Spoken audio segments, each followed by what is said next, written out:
Life is all about relationships, and money plays a very important role in those relationships. If you've been feeling a lot of stress, anxiety, anger when it comes to money, when dealing with relationships in your life, that is a sign that you lack financial boundaries and you need to get some ASAP. In today's video, I'm going to be sharing with you what financial boundaries are, why you need financial boundaries. I'll give you examples of different financial boundaries to have.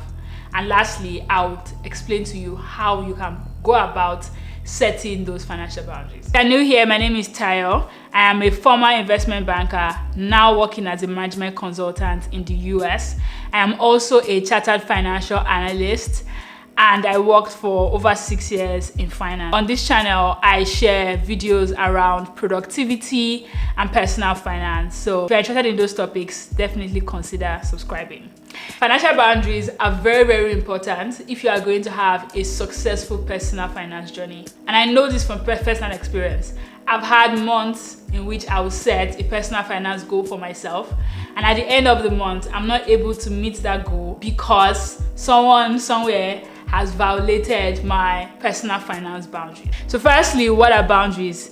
In very simple terms, boundaries are limits that we set to keep our stuff from mixing with other people's stuff. This is why our houses have doors with locks. Your phone has passwords. Those are all different types of boundaries. To drive this home, imagine this scenario. You wake up in the morning on Saturday, and when you go downstairs to your living room, find your neighbor sitting on your couch, eating food from your fridge, watching your TV. Except you are really cool with this neighbor, the first reaction you are going to have is one of alarm or even panic. You are going to report a violation, breaking an entry. The reason why that scenario is a weird and awkward scenario is because your house hopefully has walls, your house has a door, and your house is not your neighbor's house. I gave that example to bring to your mind, to your attention, that you already have boundaries in your life. I think when many people hear about boundaries, we have this adverse reaction like, setting boundaries means you do not like people. That's not true. You already have boundaries in your life.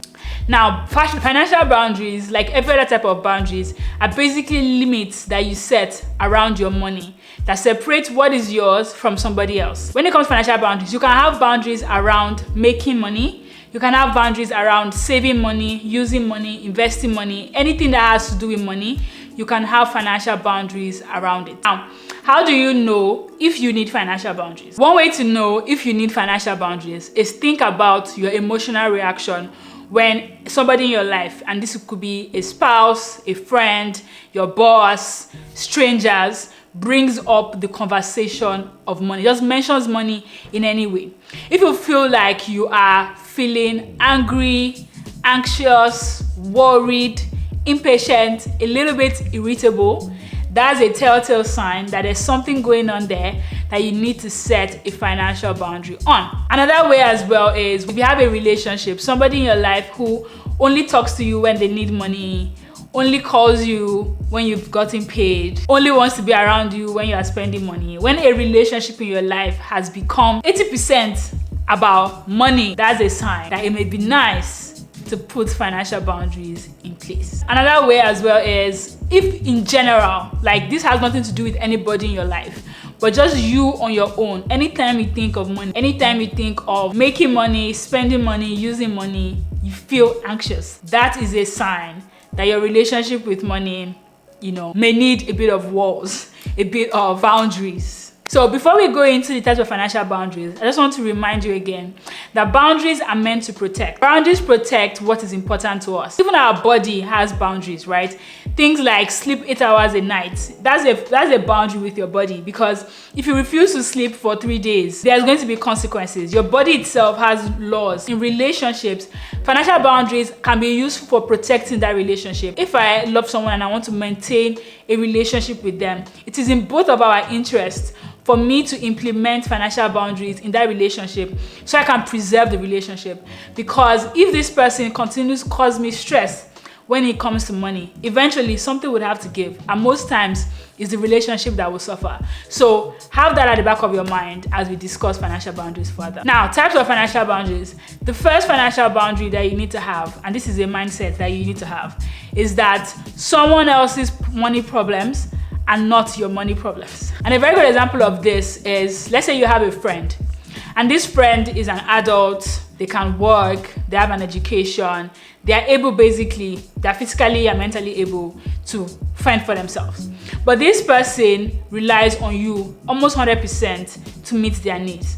So this can look like you go to restaurants together, and this person expects you to pay, the entire bill. This person moves into your house formally or informally. Maybe they come to visit you one afternoon and they refuse to leave, just basically living off you. And there is no formal arrangement where it's like, you are staying with me and we are splitting the bills. No, this person is just moved in with you and they're living off you. They are paying for this person, basically, their food, their transport, everything. This is an example of a time when you need to remind yourself that somebody else's money problems are not yours, right? If the person is an adult, able mentally and physically to take care of themselves, then they should be responsible for themselves. Another example of a financial boundary that you can have is with your actual things. People taking or losing your things. If I borrow somebody a book and the person took my book, refused to return my book, or the person lost my book, that personally bothers me because I care about my books. And even though to the person it may be like, it's not a big deal, it's just a book. The book wasn't free. The book may have cost me maybe like $15 to buy. For me to replace that book, I would have to spend $15 to replace the book. Now that's $15 that I did not budget for. I did not plan to buy the book twice because I kind of already had it. And this is a very minute, flimsy example. But there are many people, and you may be experiencing it as well, where someone comes into your house and borrows a bag or borrows a pair of shoes, or the person borrows clothes from you. If it's a one-time thing, that's not a problem. But you need to be aware of it. What are you comfortable replacing? What are you comfortable, losing when it comes to actual things? So if you have somebody in your life who does this, they visit you and they take something. They visit you and they borrow something, and then they lose that thing, they do not take care of it, and it's causing you to have to spend money to replace it. That is a good example of a financial boundary that you need to set. Maybe it could be that I don't borrow people X. For example, I do not borrow people books. And this is a new boundary for me. And I put it in place after people borrow my books and lose it. A third financial boundary is also around things, is borrowing money and investing in business, right? I know people that have boundaries like, I do not borrow people money, I only give them. So if someone wants to ask you for, can you borrow me $1,000? You would think and say, I don't borrow people money, but I can give you maybe $200. And you give the person $200 and you don't worry about collecting it back. And that, on the same vein as well, is also investing in someone's business. So you have a friend who is an entrepreneur, the person is trying to, launch different businesses, and the person says, I have this business idea that I want to, go forward with, and I need $10,000 to launch the business. Can you invest in it? Now, this is a very tricky area that if you are not careful, it can spoil the relationship. And the reason why is because many times the amount of money that you are borrowing and you are investing, they are significant, and everybody has level of significance. For you, $500 may be significant, whereas for somebody else, $50 alone is a very significant amount of money. This is a number that you have to decide for yourself. What are you comfortable losing? What amount of money, is okay that if you lose it, you're not going to lose sleep. It's not going to spoil the relationship. You need to be very careful when it comes to that. If you have a friend that's always borrowing money, always launching businesses, always looking for people to invest in their businesses, especially if you are someone that has a lot of money, let's be very clear around, I do not borrow money, or I borrow money and I expect XYZ back, or I can only borrow you X amount of money. Anything above that, I cannot do that. Anything above that is above me. Fourth example of financial boundary is anything that sets limitation on making money. Sometimes we have boundaries around spending money, borrowing money, giving money away. But this is another example of financial boundary. If you have a relationship that limits your ability to increase financially. For me, that's a problem. A simple example of this is just someone wasting your time. So let's say that you have a side hustle and you have a friend that knows this, maybe like a boyfriend or a girlfriend or something. The person knows that, you know, you're actively trying to increase your wealth through this side hustle. The person makes a habit of wasting your time, preventing you from actually doing the side hustle that you want to do. That is a boundary violation, because this person is actively standing in the way of you making more money. Let me give an example from my personal life. Many years ago, when I was studying to get my CFA charter, I was working as an investment banker full-time. So what that meant was Saturday mornings were the time when I actually had to study for my exam. So most times I would wake up on Saturday mornings as early as 3 a.m. and I would read for hours, right, on that Saturday. What that meant for me in relationships at the time was that if you were dating me, I was not available to go on dates before 12 noon. Like, that was my rule. My rule was, no matter how fancy the date is, no matter how much you love me, I'm not available before 12 noon. That was a financial boundary that I set. And it was very clear to everyone in my life, my parents, my friends, people that I was dating at that time, that before 12 noon, don't bother, don't look for me, don't call me, don't message me, do not call me 20 times, like, I'm not available. After 12 noon, yes, I'm available to go on dates, to go and watch movies, to go and hang out or do anything. And that was something that people in my life had to respect. And I was doing that to protect my ability to increase my income, because getting that charter meant, you know, I could go for a promotion, I could go for a better job. Maybe you are like me, you're trying to study and somebody's always calling you during the time that you're studying, always calling you, always has an emergency. Someone needs you to quickly come and put out a fire every week when you're trying to study. That is a sign. That is a red flag. Set that boundary today. The fifth example of financial boundary as well is also somebody controlling your money. And many women fall prey to this particular type of financial boundary. It's like you are working, you are making money, but you do not have visibility on how your money is spent or how the money is used. This happens a lot with a lot of married women, where you don't know how much money is coming into the family every month. You don't know how much money your partner is making. You don't know, you know, how bills are being paid. It's a very fine line, right? There's a difference between you choosing to not know. So like, the information is there, but you just don't care. There's a difference between that and the other side of where the information is being kept from you, right? You're asking the person that you are with, you know, what's going on, how much do you make, and there's no information being provided on that. Part of being an adult with your money is knowing how much money you're making and knowing where that money is going, how the money is being spent, how the money is being saved, how the money is being invested, if the money is being invested, if the money is being saved. So if you fall into this category, if this financial boundary applies to you, try to get a bit of control or visibility into your money. Another example of you know, where this can come up a lot, it can even come up with like just children, people that are adults, maybe not in a relationship, but like their parents still control how they spend money. So you are working, you earn a salary, but somebody else is telling you what to do with your money every month. The person is telling you, pay this here, put this there, and you do not like it. You have no choice, you have no say. Someone basically is controlling how you spend your money. That's wrong. Your money is your money. Every other person's money is their money, and there should be clear lines that border that. The last personal financial boundary, and I think this is more common, is around giving. Human beings have an altruistic side. Like, we like to help people, we like to give. And one very common way to give people things is by buying them things. So it's their birthday, you buy them a gift. Someone, you know, needs help with something and you extend a helping hand. And it's very good. I do that a lot. I personally have a giving budget, and that is the financial boundary. You need to have a giving budget. What that means is that every month, before you give anybody anything, you need to sit down and decide ahead of time, how much money am I going to spend on giving this month? And I think this applies a lot to people from African backgrounds, where it's kind of expected for you to give to your family, you know, for you to be kind of financially responsible for your siblings, if you are an older sibling, for you to just help people. Like, we like to help people, we like to give people. But this is something I need to be very careful, you know, of, especially when people begin to request from you. There's a difference between you see somebody has a need and you just give that person by yourself without being compelled. And there's a difference between somebody knows that you have money and the person is constantly asking you, can you please buy me, XYZ? Can you give me money for XYZ? And it has become a repeated pattern. I'm not saying stop giving. No, that's not what I'm saying. What I'm saying is that have a budget for giving.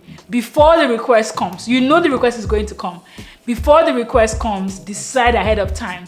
How much are you comfortable with giving? Are you comfortable with giving 15% of your salary every month? Are you comfortable with giving 5% of your salary, every month? Is it a number you're comfortable with? Set that number and put the money in your budget. What that does for you is that it gives you a mental cap. So when people come to you and they ask you for things, immediately you've hit that ceiling, you can begin to say no. Without that being said, how can you put your financial boundaries in place? Financial boundaries are very hard to set because money is something that touches people deeply. Everybody is deeply touched by money. No one likes their money being messed up with. Money conversations are very, very difficult to have. I know that, I'm aware. But these are 6 ways that you can make those conversations easier for yourself. The first one is by having clear financial goals. Many people do not have financial goals and it blows my mind every time. Have clear goals when it comes to your money. What are you trying to achieve with your money, with your finances this year? Are you trying to pay off debt? Are you trying to save an amount of money? Are you trying to, start your investing journey? Are you just trying to build discipline, just being more disciplined with how you spend money? Are you trying to make more money? Are you trying to increase your income by 200% this year? Have very clear financial goals.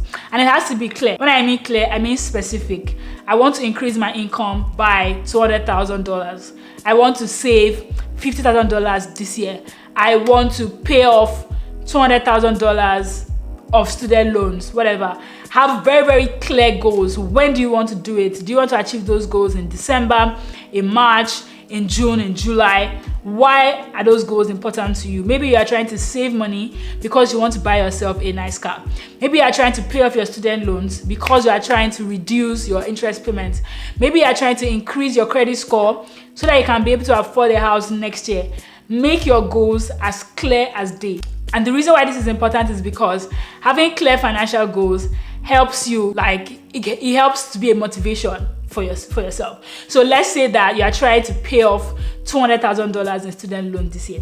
And that's the reason why you have a side hustle. That's the reason why you are driving Uber on the weekends. And then this person is trying to get in the way of you increasing your income. Your clear financial goals will be a strong motivator for you when you need to have that conversation. The second way to have set financial boundaries is by actually having a difficult conversation.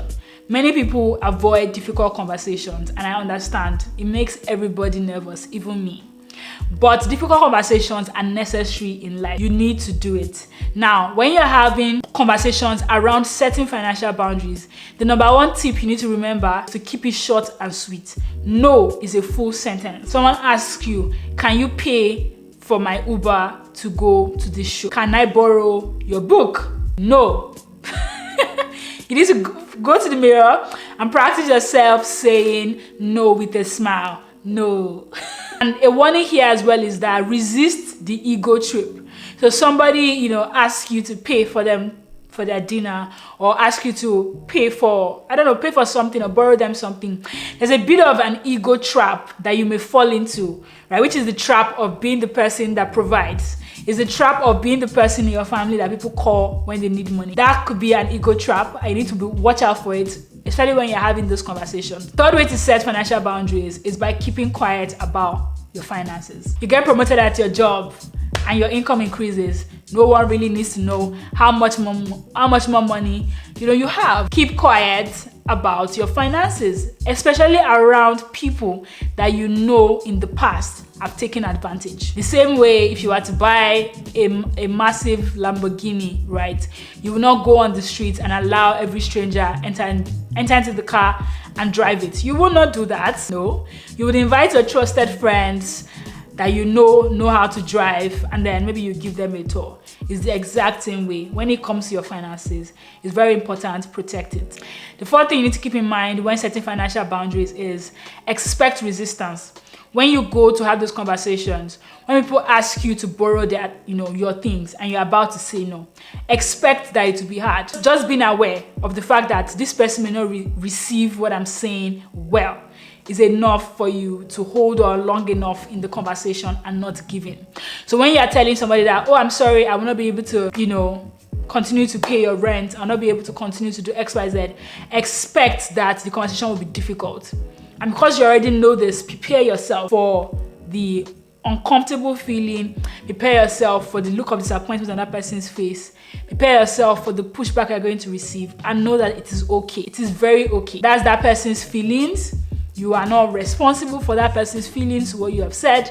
You are only responsible for delivering the information in a nice, kind, and gentle way. Once you've done that, however the person reacts, receives the information, you can be there for them, as a friend, as whatever, but maintain your financial boundaries. Another way, that the fifth way to set financial boundaries actually is by offering non-financial help. Actually, very simple. So somebody tells you, oh, Tayo, I'm having a birthday party next week. Can you give me $2,000 to help with this birthday preparation? And I've already said, oh, I'm sorry, I won't be able to offer you that amount of money, but I can come to your place for 1 hour and help you set up. I can help you send out the invitations for your birthday. I know how to bake. I can bake you a cake. So offer non-financial help. Be creative about what you can offer. Think of other non-financial ways that you can give. If you're a Christian, you can pray, right? This person needs this amount of money, but you cannot give that person that money. You can say, you know what, I'm going to pray for you. Pray that God provides for the person from another source, and know that God will answer your prayer. The last way that you can set financial boundaries is by letting go of guilt. Yes.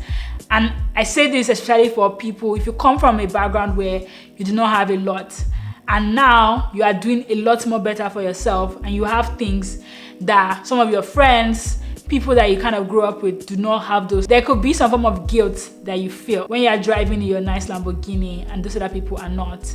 You might feel guilt. You may feel responsible to take care of, of their problems, to kind of meet their needs. Realize that it's normal, you are human, and it shows that you're a good person, but let go of the guilt.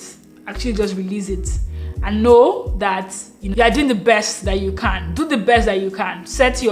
Give whatever you can give within the budget that you have set for yourself. And once you've hit that budget, reassure yourself that you are doing the best that you can. And if you had more, you would do more. Right now, this is what you can do. And let it go. Actually, let it go. Like, be aware that, oh, I'm currently feeling guilt, but I'm doing the best that I can. So I release this guilt. It does not belong to me. Remember your goals. Remember that adults are responsible for themselves, for their lives, for the choices that they make.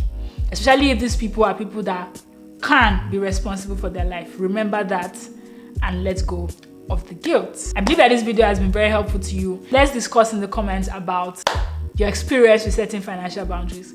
If you like this video, then you will definitely enjoy my last video about the greatest money lessons that I've learned. Thank you, and I'll see you in my next video. Bye.